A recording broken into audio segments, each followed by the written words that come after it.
Assalamualaikum warahmatullahi wabarakatuh. Perkenalkan, nama saya Hairunisa Sapitri. Saya dari Prodi Tadris Bahasa Inggris semester 1 kelas A. Baiklah, di sini saya akan menjelaskan tentang sejarah perkembangan puisi.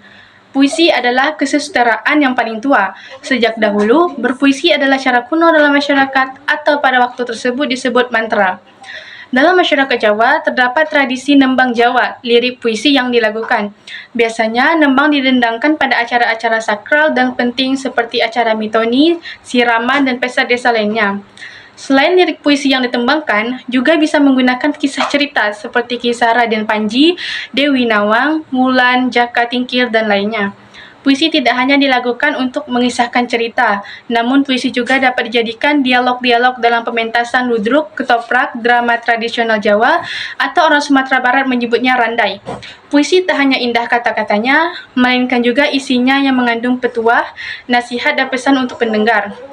Dalam perkembangan puisi di Indonesia, dikenal dengan berbagai jenis tipografi dan model puisi yang menunjukkan perkembangan struktur puisi tersebut. Ciri struktur puisi dari zaman ke zaman tidak hanya ditandai dengan struktur fisik, tetapi juga oleh struktur makna atau tematiknya. Berikut perkembangan puisi di Indonesia, mulai dari angkatan Balai Pustaka sampai angkatan 45.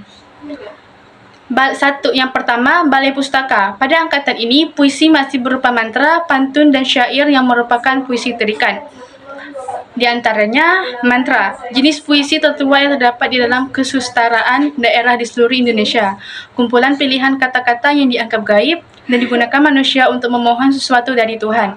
Sehingga, mantra tidak hanya memiliki kekuatan kata, melainkan juga kekuatan batin. Yang kedua, pantun dan syair puisi lama yang struktur tematik atau struktur makna dikemukakan menurut aturan jenis pantun atau syair. Dalam hal ini, pantun dan syair masih berupa puisi terikat dan lain-lain. Yang kedua, Pujangga Baru dari tahun 1933 sampai 1945.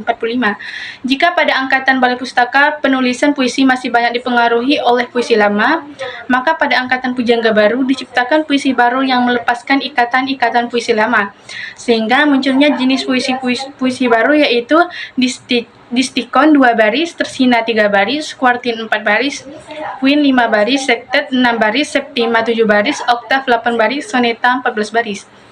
Dalam periode ini terdapat beberapa julukan untuk penyair Indonesia, seperti Amir Hamzah sebagai Raja Penyair Pujangga Baru, dan ia disebut oleh H.B. Jasin sebagai penyair Dewa Irama, J.E. Tatengkeng disebut sebagai penyair api, nasionalisme, dan sebagainya.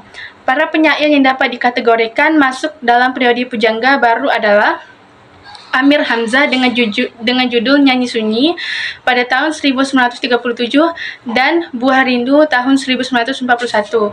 Yang Sultan Takdir Ali Syahbana dengan judul Tebaran Mega pada tahun 1936. Armi Pane yang berjudul Jiwa Berjiwa pada tahun 1939 dan Gamelan Jiwa pada tahun 1960. Jan Angel Tatengkeng yang dengan judul Rindu Dendam pada tahun 1934, Asmara Hadi, Api Nasionalisme, dan lain-lain. 3. Angkatan 45 pada tahun 1945 sampai 1953. Jika pada periode sebelumnya melakukan pembaharuan terhadap bentuk puisi, pada periode ini dilakukan perubahan menyeluruh. Bentuk puisi soneta, tersina, dan sebagainya tidak dipergunakan lagi. Dasar angkatan 45 ini adalah adanya suara kepercayaan galenggang. Angkatan 45 memiliki ciri-ciri sebagai berikut.